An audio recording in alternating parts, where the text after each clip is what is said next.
Hey guys, কেমন আছেন আপনারা? আশা করি নিশ্চয়ই ভালো আছেন এবং সুস্থ আছেন। গ্রাফিক্স ডিজাইনের এই পর্বে আপনাদের সবাইকে স্বাগত জানাচ্ছি। আমি মোহাম্মদ হামিদ। আজকে আপনাদেরকে দেখাবো কিভাবে অতি সহজে এবং খুবই কম সময়ে একটি ভিজিটিং কার্ড বা বিজনেস কার্ড ডিজাইন করা যায়। তো আমি কথা না বাড়িয়ে শুরু করে যাচ্ছি আমার আজকের ভিডিও। তো আমি প্রথমে ওপেন করে নিচ্ছি আমার ফটোশপ সফটওয়্যারটি। তো এখানে আমি আগে থেকেই একটি লোগো তৈরি করে রেখেছি ডেমো আকারে। তো আপনারা যখন কোনো ধরনের ডিজাইন করবেন তখন অবশ্যই ক্লায়েন্টের কাছ থেকে লোগো চেয়ে নেবেন, এবং সেই যে লোগো যদি না রেডি থাকে তাহলে অবশ্যই বলে নেবেন যে লোগো করে দিতে হবে কি না। কোম্পানি বা ব্যক্তি বিশেষ যে কোনো ধরনের হোক না কেন, লোগোর উপর ডিপেন্ড করেই আসলে একটা ডিজাইন করতে হয়। তো আমার এই ডেমোর যে লোগোটা আছে সেটার উপর ডিপেন্ড করেই আমি আসলে ডিজাইনটি করব। তো প্রথমে চলে যাচ্ছি ডকুমেন্ট সেটআপের জন্য ফাইল মেনুতে, তারপর new option, name untitled, preset custom. তো আমি ডিজাইনটিকে ইনসেসে করতে যাচ্ছি, কেননা বিজনেস কার্ড অবশ্যই ইনসেসেই করতে হয়। তো উইথ আমরা 3.25 এবং হাইট দিব 1.75, কিন্তু আমাদের স্ট্যান্ডার্ড সাইজ ভিজিটিং কার্ড বা বিজনেস কার্ডের ক্ষেত্রে অবশ্যই 3.5/2 ইঞ্চেস থাকে, কিন্তু আমরা এটাকে 3.25 থেকে শুরু করছি। কেন করছি সেটা একটু পরেই দেখতে পাবেন। তারপর রেজলিউশন 300 রাখবো, কম রাখার দরকার নেই। কালার মোড সিএমওয়াই কে, কেননা আমরা এটা করতে যাচ্ছি প্রিন্টিং। প্রিন্টিং এর ক্ষেত্রে আপনারা অবশ্যই জানেন যে কালার মোড সিএমওয়াই কে রাখতে হয়। তারপর ওকে করে দিচ্ছি। তো আমরা কন্ট্রোল আর প্রেস করে একটি রোলার বক্স রেডি করলাম, যেখান থেকে আমি মুভ টুল সিলেক্ট করে রোলার দিয়ে চারপাশ থেকে রোলার গার্ড করে দেব, ঠিক এইভাবে। তারপর আমরা চলে যাবো ইমেজ অপশনে, তারপর ক্যানভাস সাইজ উইথটাকে এখন আমরা বাড়িয়ে দেব 3.25 কে 0.25 ইঞ্চেস বাড়িয়ে দিলে 3.5, তারপর হাইটটাকে 2.5 বাড়িয়ে দিলে 2 ইঞ্চেস, তারপর ওকে। এটা আমরা আরো 25 করে বাড়িয়ে নেব। তো রোলার দিয়ে চারদিক থেকে বাঁধাই করি। তারপর ইমেজ অপশন, ক্যানভাস সাইজ আবারও ঠিক 2.5, যেহেতু 3.75 এখানে 2.25। ওকে, আপনারা দেখতে পাচ্ছেন চারদিক থেকেই কিন্তু আমরা 0.5 ইঞ্চি করে বাড়িয়ে নিয়েছি। তো আমরা মেইন ডিজাইনটা করব মাঝের যে অংশটা আছে তার উপর, এবং বাহিরের যে অংশটা আছে সেটা সেফটি জোন আমাদের ডিজাইন করার পরে, প্রিন্টিং করার পরে সেটা কাটা পড়ে যাবে এবং আমাদের থেকে যাবে মাঝখানে যে অংশটুকু এবং ভিতরে যে অংশটুকু সেটা। তো আমরা এটার উপর অন্য একটি কালার ইফেক্ট দিব। তো আমি রেক্টেঙ্গেল টুল সিলেক্ট করছি, তারপর ফরগ্রাউন্ডে আমি একটা কালার সিলেক্ট করে নিচ্ছি যার উপর আমি ডিজাইন করব। ওকে, তো এখানে একটি শেপ আমি ক্রিয়েট করে নিচ্ছি, তারপরে এর উপরে বসিয়ে দিলাম, তারপর ওকে করে দিচ্ছি। এখন আমি আরো একটি শেপ এখানে ক্রিয়েট করব। তার আগে আমি আমার লোগোটাকে এর উপরে নিয়ে আসতে যাচ্ছি, কেননা আমি আর লোগোর উপর ডিপেন্ড করেই আমি আমার ডিজাইনটি করব। তো আমার লোগো থেকে এই গ্রিন কালারটা পিক করে আমি একটি শেপ ক্রিয়েট করব এখানে। তো আমি ওকে করে দিলাম। এখান থেকে ইলিপস টুলটা সিলেক্ট করব এবং শিফট ধরে একটি রাউন্ড শেপ নেব। রাউন্ড শেপটাকে আমি একদম লেফট সাইডে সেট করছি এবং এটাকে ব্যাকগ্রাউন্ডের সাথে অ্যালাইন করে নিচ্ছি। ওকে, তারপর এখানে আমরা একটি স্কোয়ার শেপ ক্রিয়েট করব। আমি আবারও একটি রেক্ট্যাঙ্গুলার টুল নেব এখানে, এটাকে কন্ট্রোল টি দ্বারা ট্রান্সফর্ম করে আমি 45 ডিগ্রি অ্যাঙ্গেল করব। তারপর অ্যাপ্লাই, এটাকে আমি অন্য একটি কালার দিচ্ছি, আমার ব্যাকগ্রাউন্ডের যে কালার তাই রাখবো এখানে। এবং আমি চলে যাব ব্লেন্ডিং অপশনে। এই শেপটার উপর ডাবল ক্লিক করলে, লেয়ারের এই শেপটার উপর ডাবল ক্লিক করলে আমরা এরকম একটি বক্স পাবো।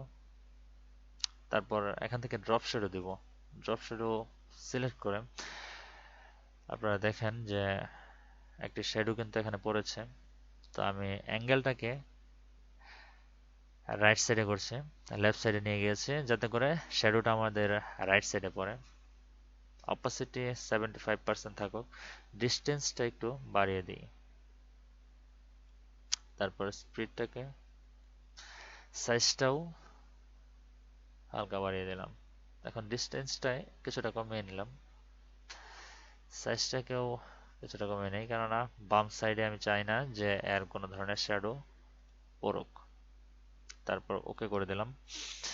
এখন আমি এটাকে একটু ছোট করে নিই, কারণ আমাদের যদি পুরো ইমেজ জুড়ে যদি শুধুমাত্র এই ডিজাইনটাই থাকে তাহলে তো আর হচ্ছে না। শেপটাকে কিছুটা ছোট করে নিলাম।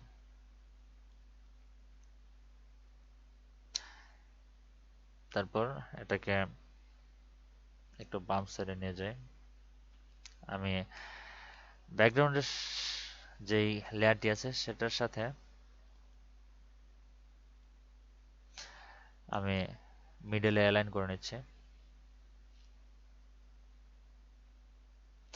তারপর আরো একটু ছোট করে দিতে চাচ্ছি এই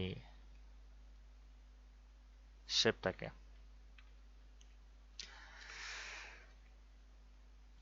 তো এর উপর আমরা, যেহেতু এটা ফ্রন্ট সাইড আমাদের বিজনেস কার্ডের, তো এর উপর আমরা নামটা বসিয়ে দেব।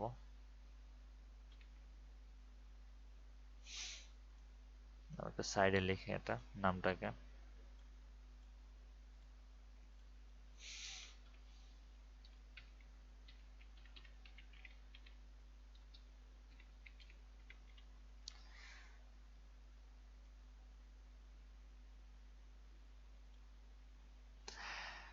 এই লেয়ারটাকে আমি একটু উপরে তুলে দিচ্ছি, কেননা আমার এই লেয়ারটা অবশ্যই দেখা যেতে হবে।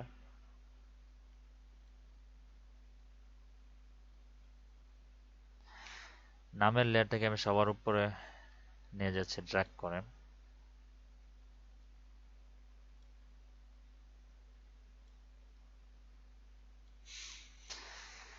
নামের সাথে আপনি পদবিটাকেও যোগ করে দেবেন নিচ থেকে।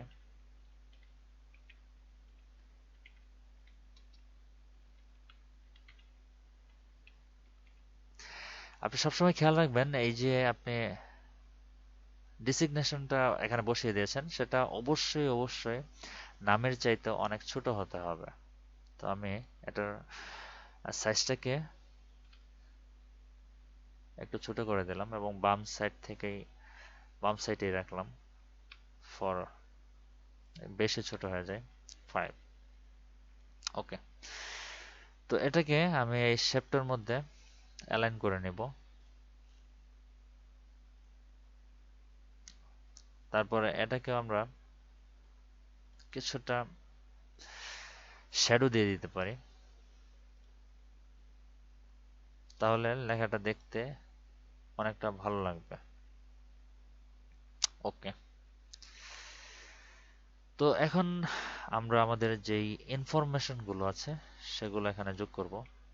আমরা এটা কেটে দিচ্ছি লোগোটাকে, আপাতত দরকার নেই, যদি পরবর্তীতে দরকার থাকে তাহলে অবশ্যই নিয়ে নেব। তো ইনফরমেশনের জন্য আমরা কিছু আইকন এখানে সিলেক্ট করে রেখেছি আগে থেকেই, যাতে ভিডিওটা খুবই সহজে ছোট করা যায়। যদি এগুলো ভিডিওর মাঝে আমরা তৈরি করতাম তাহলে কিন্তু ভিডিওটা অনেক লং হয়ে যেত।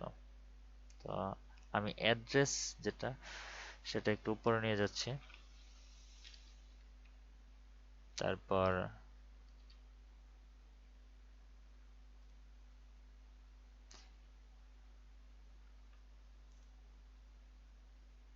এটাকে নিচে নিয়ে আসলাম, এটা মাঝামাঝি রাখি। ওকে, এখন আমি এই তিনটা লেয়ারকে সিলেক্ট করে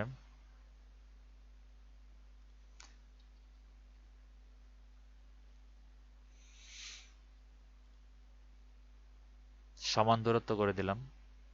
তারপর এই তিনটাকে আমরা একটা লেয়ার করে দিচ্ছি কন্ট্রোল ই প্রেস করে। এখন এই লেয়ারটা সিলেক্ট থাকা অবস্থায় পাশাপাশি আমি ব্যাকগ্রাউন্ড লেয়ারটাকে সিলেক্ট করলাম এবং একটা মিডল থেকে অ্যালাইন করে দিচ্ছি।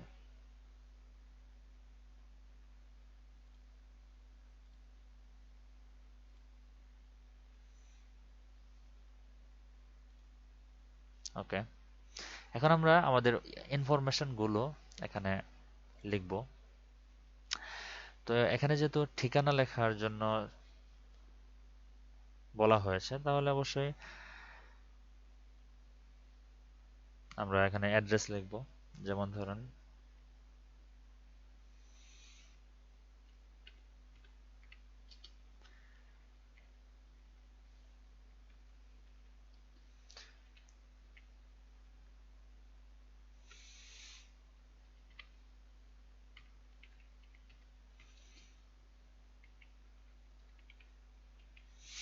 Current address.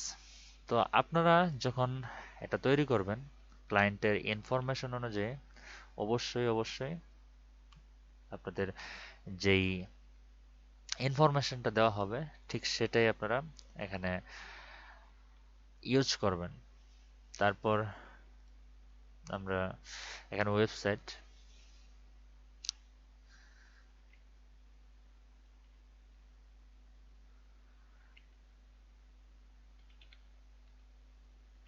squarepoint.com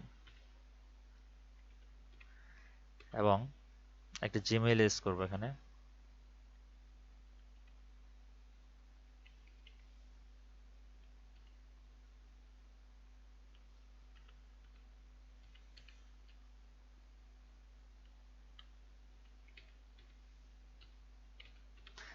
এখানে আমরা একটা জিমেইল ইউজ করলাম। তারপর যে পরবর্তী অপশনটা আছে সেটাতে আমরা ফোন নাম্বার ইউজ করব।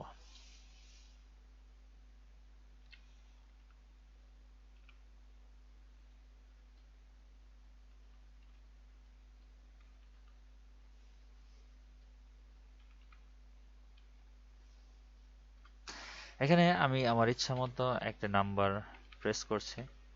আপনারা অবশ্যই ক্লায়েন্টের দেওয়া নাম্বার অনুযায়ী আপনারা বসাবেন।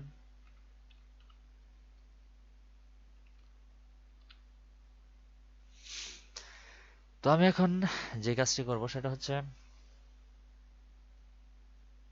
এটাকে মিডল করে দেব সুন্দর করে, এবং উপরের যে লেয়ারটা আছে সেটাও মিডল করে দিয়ে আমরা তিনটা লেয়ার একসাথে সিলেক্ট করব এবং একদম মাঝামাঝি অ্যালাইন করে দেব। একটু লেফট সাইডে নিয়ে গেলাম একটু স্পেস দিয়ে। তো এখন কিন্তু বিজনেস কার্ডটা অনেকটা ইনফরমেটিভ লাগছে, কারণ আমরা যেই দুইটা কালার লোগোতে ইউজ করা আছে সেই দুইটা কালারই আমরা ইউজ করেছি। তারপর আমাদের যে কাজটা করতে হবে সেটা হচ্ছে আমাদের ব্যাক সাইডের যেই ডিজাইনটা আছে সেটাও কিন্তু আমাদের করতে হবে। তো আমরা এই সাইডটাকে সেভ করে নিচ্ছি কন্ট্রোল এস, তারপর জেপিজি দিয়ে সেভ করব, ডেস্কটপে রাখলাম, সেভ। ওকে, তারপর আমাদের যে এই যে ইনফরমেশন গুলো আছে এগুলো আমরা কেটে দিব। এখান থেকে এটাও কেটে দিচ্ছি। তো এখন আমরা এই জায়গাটার মধ্যে আমাদের লোগোটা ইউজ করব।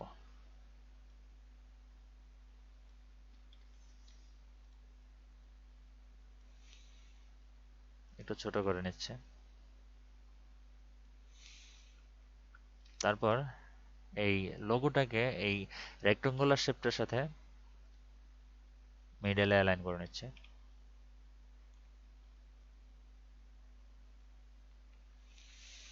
যাতে দেখতে আমাদের সুন্দর লাগে। তারপর এই ব্যাক সাইডের মধ্যে আমরা বেশি ধরনের কোনো কিছু ডিজাইন কিন্তু আমরা করব না, কেননা এখানে যদি আমরা বেশি কিছু ডিজাইন করি তাহলে আমাদের এটা ভালো লাগবে না। তো ফ্রন্ট সাইডটা যদি এইভাবেই হয়ে থাকে তাহলে আমরা ইচ্ছা করলে এখানে ব্যাক সাইডটাকে একটু ডিফারেন্ট লুক নিয়ে আসতে পারি। যেমন ধরুন আমরা ইমেজ অপশনে গিয়ে এটাকে একটু হরিজন্টালি রোটেট করে দিচ্ছি। তারপর আমাদের লোগোটাকে একটু বড় করে দিই। তারপর এটাকে আমরা ব্যাকগ্রাউন্ডের সাথে অ্যালাইন করে নিচ্ছি।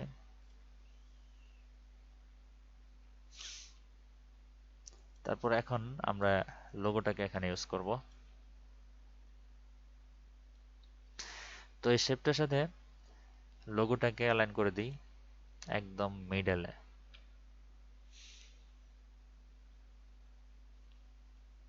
তারপর কিছুটা উপরে নিয়ে যাচ্ছি যাতে করে এটা দেখতে সুন্দর লাগে। Square point.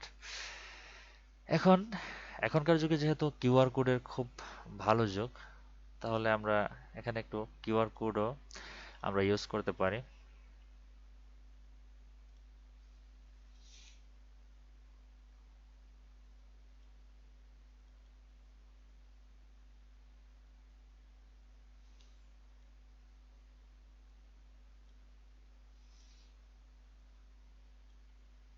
এই কিউআর কোডটা অবশ্যই অবশ্যই অবশ্যই কোম্পানির ইনফরমেশন যুক্ত হতে হবে। আমি আপনাদেরকে শুধু মাত্র দেখাচ্ছি যে আপনারা কিভাবে কিউআর কোডটা ইউজ করবেন।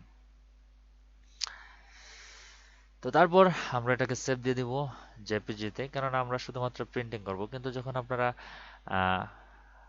ক্লায়েন্টের জন্য রেডি করবেন তখন অবশ্যই অবশ্যই এটাকে পিডিএফ ফাইলে সেভ করবেন।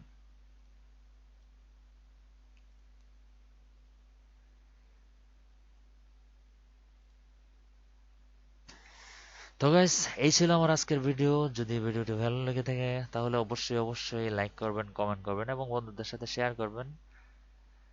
আর পরবর্তী ভিডিও দেখার জন্য আমন্ত্রণ রইল। ধন্যবাদ, ভালো থাকবেন, আল্লাহ হাফেজ।